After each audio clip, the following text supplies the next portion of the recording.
Hey sports fans, Coach Nick here, and this video is brought to you by the online BBallBreakdown membership. Click the first link in the description below to learn more and join. Good. Game 3 in Toronto was do or die for the Raptors. For if they went down 3-0 to the Milwaukee Bucks, this series would have been over. And while it took a couple of games for Nick Nurse to make some adjustments, they worked wonders for the most part, and even though the execution in crunch time was less than optimal, the Raptors are firmly back in this series.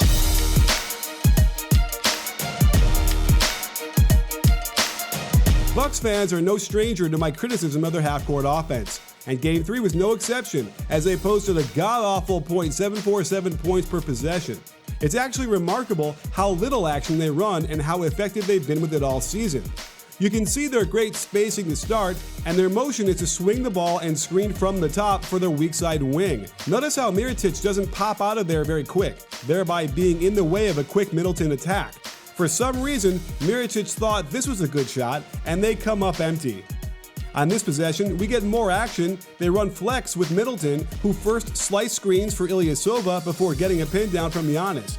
This pick and roll is designed to get a switch and a mismatch down low, and they cut Ilyasova up to the top to make a high-low pass. When that's not open, he drives and dishes, but Giannis hurts the Bucks offense with his inability to shoot this little shot. He forces the pass instead, and the Raptors steal the ball. In my Game 2 breakdown, I called for more Ibaka guarding Giannis, and here's a good example of very little motion from the Bucks offense, plus Giannis not wanting to challenge Ibaka, who kept backing up before scaring him into kicking it back out. This led to Bledsoe passing up an open three, which is a good thing by the way, and trying to create something against Danny Green. But because Ibaka had sunk so low to defend Giannis and his lack of a jumper, he was still lurking to swat this Mirotic shot.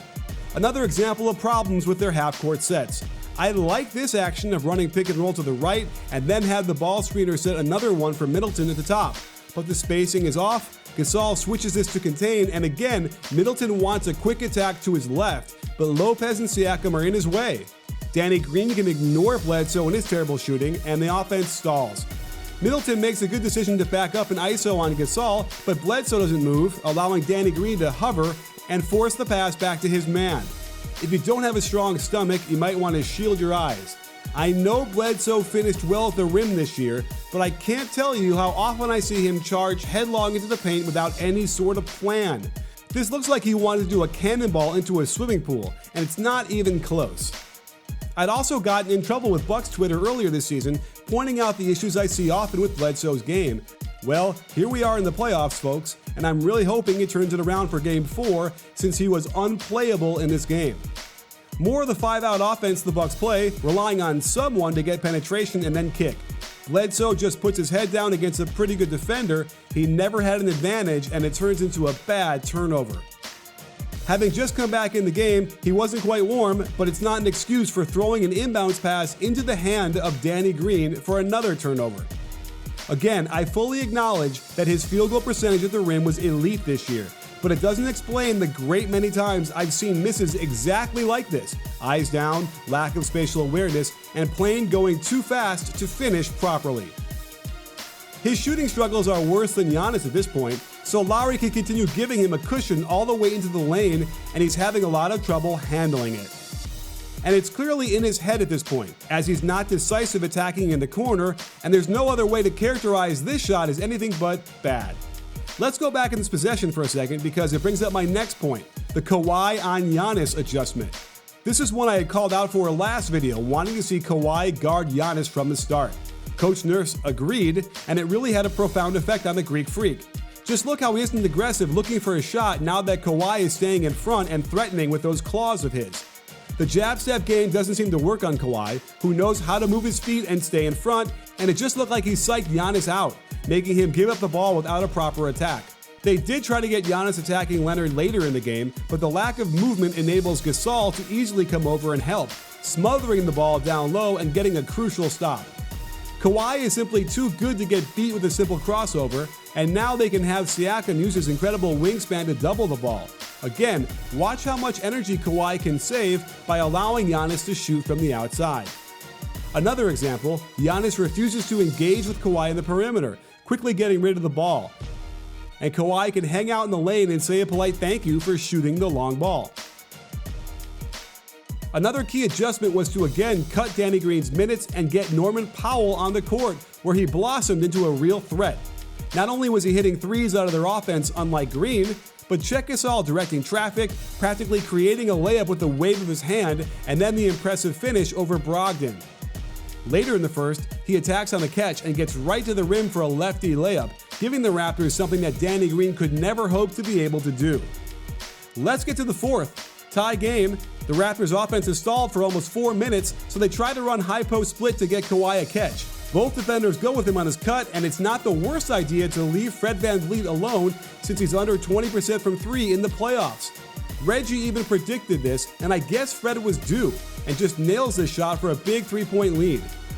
This becomes the last touch Giannis gets in the Bucks offense in regulation, and it was worthwhile as they force the smaller Powell on him, then go to the post. Gasol immediately doubles and the defense almost contains it, but VanVleet gets beat middle, Gasol must step over, Powell must close out to the first pass, and ideally Gasol would close out to the corner. Powell cannot get there and Hill cold buries the tying shot. A possession later, VanVleet pushes the ball and it forces some mismatches like Giannis on Powell and Hill on Kawhi. When they reset the offense, it was a prime opportunity for Hill and Giannis to switch back, but they don't do it. As a result, Kawhi wastes little time facing up on the guy he was traded to the Spurs for and calmly knocks it down. Like I said, not much to their offense, a spread pick and pop for Lopez with 3 guys standing still the entire time. With Kawhi on Giannis, they're desperate to force a switch, and they get the matchup they want, with Siakam picking him up down low, but Middleton misses it despite Lopez pointing it out. This leads to a double team, and the Raptors correctly leave Bledsoe wide open. He had to take a shot, but he continues his frigid shooting from back there. After Kawhi is fouled, he makes 2 free throws for a 5-point lead and a minute left. Really good teams don't blow leads like this. And it looked like it was over as Bledsoe foolishly forces the action by rejecting the screen and tries to make something happen. He loses the ball, but the refs bail him out with a foul call. Why is it a bailout? Because Brook Lopez pushes Powell into Bledsoe, and there isn't a lot of contact anyway. This was costly since it fouled Powell out and they lost a key playmaker. To compound his bad game, Bledsoe misses one of the free throws, and with a 4-point lead, the Raptors should be in control of their own destiny. They run another high post split with VanVleet and Kawhi, much better defended, but this quickly turns into an attack by Kawhi. The Bucks defense wants to stop paint shots at all costs, so that means surrounding the ball with 3 players, which directly leads to the wide open corner 3 that would have ended the game, but VanVleet goes back to his Arctic shooting. Without Hill and Brogdon, the Bucks would have lost this game 6 minutes ago. Brogdon takes Kawhi right to the rack and reverses it right over him to cut the lead to 2. The Raptors run the clock down to get Kawhi isolating, which we've seen has been a good choice, like Game 7 versus the Sixers.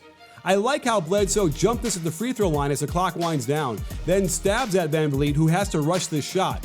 And now the Bucks have a great chance with plenty of time left, but instead, they rush the ball down court and jack up a contested 3. This is the way to lose a game pretty quick. But they get all sorts of lucky when the young Siakam succumbs to the pressure and misses both free throws.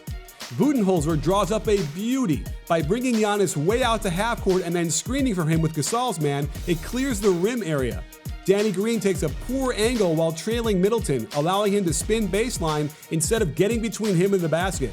Oh, that hook would never be called in this situation. But Green recovers as VanVleet goes straight up and Green blocks his ball.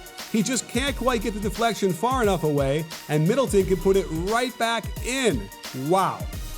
With 2.2 seconds left, I'd like to think they work something for Kawhi's magic, but they don't even set a screen for him to get open. They really don't screen at all, and Siakam is left to burp up a tough shot that is nowhere close. Can you hear me shaking my head? This game went to double overtime, so stay tuned for part 2 coming up as I go through some incredible plays by Kawhi and some head-scratching coaching decisions that all led to the incredible finish. Click here to subscribe and give us a thumbs up and comment if you liked this video. You in?